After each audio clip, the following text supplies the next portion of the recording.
அரசியலில் வெற்றி பெற சிறந்த ஆலோசனை வழங்கும் கிங் மேக்கர் பொலிட்டிக்கல் அட்வைஸ் கம்பெனியை தொடர்பு கொள்ளவும். தொடர்பு கொள்ள வேண்டிய முகவரி number 10A/9 Mudichur road, old Perungalathur, Chennai 6,63,000. Proprietor S. Joshua Solomon. தொலைபேசி எண் 9677006526.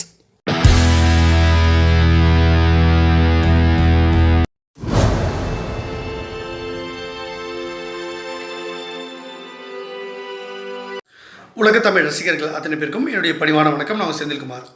இந்த பதிவு நான் பார்க்க போகிறது, எல்லாருக்கும் ஒரு எதிர்பார்ப்பு இருக்கும். அதாவது மோடி அவர்கள் ஸ்டாலினை கைது பண்ணுவாரா, அதுக்கு வாய்ப்பு இருக்கா அப்படின்னு பார்த்தீங்கன்னா கண்டிப்பாக பண்ணுவார். அதற்கான ஏற்பாடெல்லாம் பண்ணியாச்சு. இந்த முறை தமிழ்நாட்டில் பாஜக ஆட்சி அமைச்சு ஆகணும் அப்படின்ற கட்டாயத்தில் இருக்காங்க. ஆனால் இங்கே ஸ்டாலின் ஒரு நம்பிக்கையில் இருக்கார். அது என்ன நம்பிக்கைன்னா, எடப்பாடி அவர்கள் பிஜேபியோட கூட்டணியில் இருக்க மாட்டார் அப்படின்னு அவருக்கு நல்லா தெரியும். ஏற்கனவே நான் பல பதிவுகளை சொல்லியிருக்கேன். ஸ்டாலின் அவர்களுக்கும் நான் அண்ணா அறிவாலயத்திற்கு ஃபோன் போட்டு இந்த விஷயத்தை நான் சொன்னேன். சொல்லும்பொழுது அவர் என்ன சொன்னார்னா, இதுக்கு பாசிபிலிட்டி இருக்கா செந்தில்னு கேட்டார். ஆமாம் இருக்குது. எடப்பாடி அவர்களை நாங்கள் தேர்தல் முடிஞ்சதுக்கப்புறமா எடப்பாடி அவர்களை பொதுச் செயலாளர் பதவியிலேருந்து நீக்கிட்டு அவரை முதலமைச்சராக நியமிக்காமல் நாங்கள் எங்களுக்கு வேண்டிய ஒரு ஆளை அநேகமாக எஸ்பி வேலுமணியை தான் நாங்கள் முதலமைச்சர் கேண்டிடேட்டாக நிறுத்துவோம் அப்படின்னு நாங்கள் சொன்னேன். அதை சொன்ன உடனே அவர் கேட்டு அதுதான் அண்மையில் மரியாதைக்குரிய ஸ்டாலின் அவர்கள் அவருடைய கட்சி மீட்டிங்கில் அவர் வெளிப்படுத்தினார் கருத்தாக. அதாவது பிஜேபி வெற்றி பெற்று வந்தால் எடப்பாடியை சிஎம்ஆர் இருக்க விட மாட்டாங்க, அவர் பொதுச் செயலாளர் கூட இருக்க முடியாது அப்படின்ற கருத்தை ஸ்டாலின் அவர்கள் பேசினார். அவர் சொல்லும் போது என்ன சொன்னால், எனக்கு ஒரு தகவல் வந்தது, அதிகாரப்பூர்வமாக ஒரு தகவல் கிடச்சது, அந்த அடிப்படையில் நான் பேசுகிறேன்னு சொன்னார்ல, அந்த தகவல் கொடுத்ததே நான் தான், சாட்சாத் செந்தில்குமார் தான். சரி, நான் ஏன் அதை செய்கிறேன் அப்படின்னு பார்த்தீங்கன்னா, எடப்பாடி அவர்கள் உண்மையிலேயே பிஜேபியோடைய திட்டம் என்னென்னு அவருக்கு நல்லா தெரியும். அவர் ஆட்சி அதிகாரத்தில் பங்கு கொடுக்கறது விரும்பலை, அவர் பிஜேபியோட கூட்டணி இருக்கிறதையும் விரும்பலை, பாஜக எடப்பாடி அவர்களை கட்டுப்படுத்துறதையும் எடப்பாடி அவர்கள் விரும்பலை. இந்த சூழ்நிலையில் அவர் வேணும்னே ஸ்டாலின் அவர்களுக்கு எதிராகவும் உதயநிதிக்கு எதிராகவும் நீங்கள் நடவடிக்கை எடுங்க அப்படின்ற கோரிக்கையெல்லாம் போயிட்டு அமித்ஷா கிட்ட வச்சார். ஆனாலும் ஆட்சி அதிகாரத்தில் பங்கு தரேன்னு அவர் எந்த இடத்துலையும் உறுதிப்படுத்தவே இல்லை. இதில் ரெண்டு விஷயம் இருக்குது. ஒன்று, எடப்பாடி அவர்கள் ஆட்சி அதிகாரத்தில் பங்கு கொடுக்க விரும்பலை, பிஜேபி கூட கூட்டணி இருக்க விரும்பலை, அந்த கட்சியில் டிடிவி தினகரனை சேர்த்தது, மற்றவங்களை சேர்த்துக்க சொன்னது, இது எல்லாத்தையும் பிஜேபி கண்ட்ரோல் பண்ணுறாங்களா, அதையும் அவர் விரும்பலை. ஸோ இது எல்லாத்துக்கும் உச்சபட்சமாக ஒரு வேளை எல்லாத்தையும் அனுசரித்து போனாலும் வெற்றி பெற்று வந்தாலும் அவரை சிஎம் கேண்டிடேட்டாக இருக்க விட மாட்டாங்க, அப்புறம் கட்சியோட பொதுச் செயலாளராகவும் இருக்க விட மாட்டாங்கன்னு அவருக்கு நல்லா தெரிஞ்சு போச்சு. நானே அவர்கிட்ட ஏற்கனவே பல முறை சொல்லிட்டேன். அதை பார்த்துட்டு தான் அவர் ஸ்டாலினை வெளிப்படையாக போட்டு உடைச்சிட்டாரா. இப்போ எடப்பாடி அவர்கள் ஒரு முக்கியமான ஒரு முடிவில் இருக்கார். அதாவது பிஜேபி கூட்டணிலேருந்து எலெக்ஷன் அறிவிக்கும் பொழுது அவர் வெளியே வந்துடுவார். அந்த டேட்டுக்காக தான் வெயிட்டிங். அது என்ன நல்லா நோட் பண்ணி பாருங்கள். திமுக யாராக இருக்கவங்க கூட்டணியில் இருக்க கட்சிகளுக்கு எல்லாருக்கும் எத்தனை சீட்டு அப்படின்றத ஒதுக்கிட்டு இருக்காங்க. அதிகாரப்பூர்வமாக தகவலாம் வெளியே வந்துகிட்டே இருக்க, ஒவ்வொரு கட்சிக்காக அவங்க இத்தனை சீட்டுன்னு ஒதுக்குறாங்க. ஆனால் இப்போ வரைக்கும் அதிமுகவில் எந்த ஒரு குழுவும் சந்திச்சு, அது பிஜேபியாலும் சரி மற்ற கூட்டணி கட்சியும் சரி, யாருமே சந்தித்து அதிகாரப்பூர்வமாக இத்தனை சீட்டு எங்களுக்கு அக்ரிமெண்ட் போட்டாச்சு அப்படி ஏதாவது ஒன்று நியூஸ் சேனலில் வந்திருக்கான்னு பாருங்கள். அது பாமக உட்பட நான் சொல்கிறேன், யாருக்குமே அதிகாரப்பூர்வமாக இத்தனை சீட் நாங்கள் ஒதுக்கியிருக்கோம், யாருக்கு இந்த தொகுதிகள் அப்படின்னு சீட் ஷேரிங்கை அதிகாரப்பூர்வமாக உடன்படிக்கை போட்டு அதை எந்த தொலைக்காட்சியும் வெளியே வரல. அதை ஏன் எடப்பாடி நிறுத்தி வச்சுருக்காரு, ஏன் இன்னும் தொகுதி உடன்பாடு பண்ணாமல் இருக்காரு, ஏன் சீட்டு பிரிக்காமல் இருக்காருன்னா, அவர் எலெக்ஷன் டேட்டை அறிவிக்கும் போது தான் நான் பேசுவேன், அது வரைக்கும் டைம் இருக்குன்னு அடிக்கடி பேட்டியில் சொல்கிறாரு. எதற்காகனா, எலெக்ஷன் டேட்டை அறிவித்த உடனே கூட்டணியிலேருந்து பாஜக என்டிஏ கூட்டணியிலேருந்து எடப்பாடி அவர்கள் வெளியே போகிறது அவருடைய திட்டம். அவர் மட்டும் இல்லை, மரியாதைக்குரிய அன்பு சகோதரர் நடிகர் விஜய் அவர்கள், தாவேகா கட்சியுடைய நிறுவனராகவும் தலைவராக இருக்கக்கூடிய விஜய் அவர்களும் எலெக்ஷன் டேட்டை அறிவித்த உடனே தன்னுடைய கட்சியை கழிச்சிட்டு வெளியே போயிடுவார். இப்போ எடப்பாடி ஒரு பக்கம் வெளியே போயிடுவார், தாவேகா ஒரு பக்கம் வெளியே போயிடு விஜய். இப்போ பிஜேபிக்கு கூட்டணி இல்லாமல் அவங்க நிற்பாங்க, அவங்க கூட இருக்கிற கட்சி மட்டும் கூட்டணி இருக்கும். அதில் அன்புமணி அவர்கள் பிஜேபி கூட தான் பயணிப்பார்னு நான் நினைக்கிறேன். ஸோ எல்லாருமே இருப்பாங்க. அப்போது அதிமுக இல்லாமல் அப்போ பாஜக பெரிய அளவில் ஜெயிக்க முடியாது, விஜயும் ஓட்டு பிரிக்க மாட்டார், அவர் கட்சி கழிச்சிட்டா.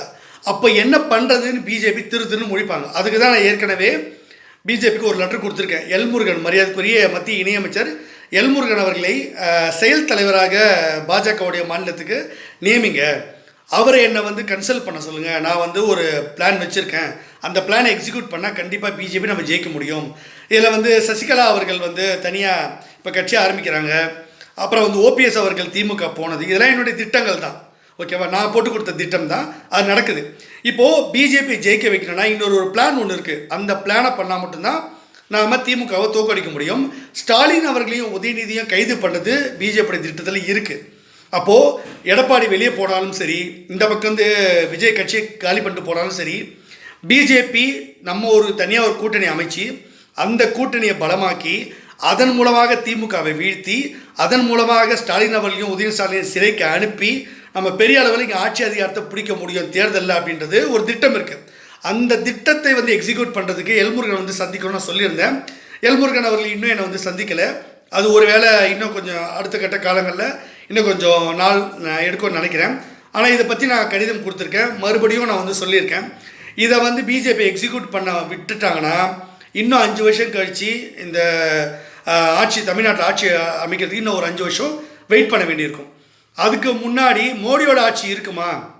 ஏன்னா மோடியோட ஆட்சியை காலி பண்ணோன்னு எல்லா எதிர்கட்சிகளும் ஒன்றா சேர்றாங்க. அப்போ மோடியோட ஆட்சி மத்தியில் இருந்தால் தான் இதெல்லாம் வந்து சாத்தியப்படும், அப்படி இல்லைன்னா சாத்தியப்படாது. அப்போது இது வந்து ரொம்ப காலம் தாழ்த்தி இவங்க வந்து போயிட்டே இருக்கிறதுனால, திமுகவுக்கு எதிராக எந்த நடவடிக்கை எடுக்காமல் இருக்கிறதுனால, இங்கே வந்து என்னுடைய திட்டத்தை செயல்படுத்தாமல் பெண்டிங்கில் போகிறதுனால இன்றைக்கு பெரிய நெருக்கடிக்கு மோடியும் ஆளாகுவார். ஸோ அதனால் இது எப்போனே என்னோட நடக்கும். ஸோ நான் வந்து யார்கிட்ட எப்படி என்கிட்ட யார்கிட்ட வந்து திமுக வந்து ஒரு வேளை ஸ்டாலின் என்கிட்ட ஆலோசனை கேட்டு பல ஆலோசனை கேட்டிருக்காரு, நான் சொல்லி கொடுத்துருக்கேன். நிறைய பேர் ரகசியமாக என்கிட்ட அர்த்தராத்திரியில் வந்து ஐடியா கேட்பாங்க. எந்த மீடியாலையும் எந்த பத்திரிகையிலையும் வராது, நானும் வெளியே வந்து பேட்டி கொடுக்க மாட்டேன். நான் இங்கே யூடியூப்பில் பேசுகிறதுக்காக இது ஒரு பிளாட்ஃபார்ம். கட்சியில் நான் என்ன விஷயத்தை முன்னெடுத்தேன்னு கட்சிக்காரங்களுக்கு தெரியணும்ல. செந்தில்குமார் யாருன்னே கட்சிக்காரன் தெரியாமல் போயிடக்கூடாதுல்ல. அப்போ செந்தில்குமார் ஒரு பிஜேபி கிங் மேக்கர், பிஜேபியோட ஸ்பெஷல் பொலிட்டிக்கல் அட்வைசர். அவர் சொல்கிறது தான் மோடி கேட்பார், மோடி சொல்கிறத கேட்டு அமித்ஷா செயல்படுவார், அமித்ஷா சொல்கிறதுனா எல்லா பிஜேபிக்காரங்களும் செயல்படுத்துவாங்க அப்படின்னு தெரியுதா?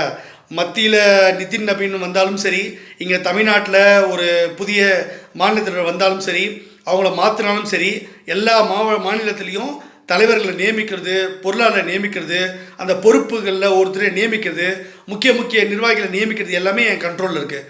நான் சொல்கிறது தான் மோடி செய்வார். நான் சொல்கிறதுக்கு ஒவ்வொன்றுக்கும் ஒரு லாஜிக் இருக்கும், ஒரு காரண காரியம் இருக்கும். அதை தான் செய்கிறாங்க. அதனால் நிறைய பேருக்கு புரியாது. நான் பேப்பர்லேயோ டிவிலலாம் கொடுக்க மாட்டேன் பேட்டி. என்கிட்ட பல சேனல் வந்து என்கிட்ட பேட்டி கேட்டாங்க. நான் அப்போது நான் பேட்டி கொடுக்க முடியாதுன்னு தான் சொன்னேன். ஏன்னா அது என் வேலை இல்லை, அதெல்லாம் உங்களுக்கு சொல்லணும்னு அவசியம் இல்லை. நான் மேலிடத்தில் யார்கிட்ட எதை சொல்லி எந்த வேலையை செய்யணுமோ அதை சைலண்ட்டாக ஒரு லெட்டர் மூலமாகவோ இல்லை மெயில் மூலமாகவோ இல்லை என்னுடைய பிஏ கிட்ட நேரில் கொடுத்து அனுப்புகிறதோ, இந்த மாதிரி பல விஷயங்கள்லாம் நான் பண்ணிவிடுவேன். அதனால் எனக்கு வந்து டிவியில் பேட்டி கொடுக்குறது, இந்த மாதிரி சீப்பான பப்ளிசிட்டி தேடுறது அது என் வேலையே கிடையாது. நான் எந்த சூழ்நிலையிலையும் எப்போவுமே நான் பேட்டி கொடுக்கவே மாட்டேன். அது நான் ஆரம்பத்துலேருந்தே அப்படி தான் நான். ஸோ அதனால் ஃபோட்டோவில் நிற்கிறது, இவங்க கூட போய் ஃபோட்டோ எடுத்துக்கிறது, அவங்க பெரிய ஆள் காமிச்சிக்கிறது, இதெல்லாம் எனக்கு தேவையில்லை. என்னுடைய வேலையை நான் செஞ்சுட்டு போயிட்டே இருப்பேன். ஸோ இப்போது 3வது பிளானை எக்ஸிக்யூட் பண்ணுறதுக்கு நாங்கள் ரெடியாக இருக்கோம். இப்போ ஸ்டாலினும் உதயநிதியும் கண்டிப்பாக கைது பண்ண தான் போகிறாங்க. இது அந்த முட்டாளுக்கு தெரியல. ஸ்டாலின் அவர்கள் வந்து முட்டாள்தனமாக செயல்படுறாரு. அவருக்கு வந்து ஒரு குருட்டு நம்பிக்கையில் இருக்காங்க, கைது பண்ண மாட்டாங்கன்னு. ஒருவேளை சபரீசனுக்கு அந்த கட்சியை அபகரிக்கணும்னு என்ன இருக்கான்னு எனக்கு தெரியல. அதனாலே ஸ்டாலின் கிட்ட சில விஷயம் மறைக்கிறாரா எனக்கு புரியல. ஸ்டாலின் அவர்கள் வீம்பு பண்ணுறாரு, புதிய ஆளுநரை நியமிச்சிட்டோம், கண்டிப்பாக ஸ்டாலின் ஆட்சியை கலைக்க தான் போகிறோம், ஸ்டாலின் கைது பண்ண தான் போகிறோம். அதற்குள்ளே அவர் முடிச்சுக்கிட்டு சில விஷயங்களில் என்னுடைய ஆலோசனை கேட்டால் அது அவருக்கு நல்லது. இல்லைன்னா அவர் வந்து ஜெயிலுக்கு தான் போவார். போனதுக்கப்புறம் கண் கெட்டதுக்கப்புறம் சூரிய நமஸ்காரம் பண்ணி ஒரு பிரயோஜனம் இல்லையே.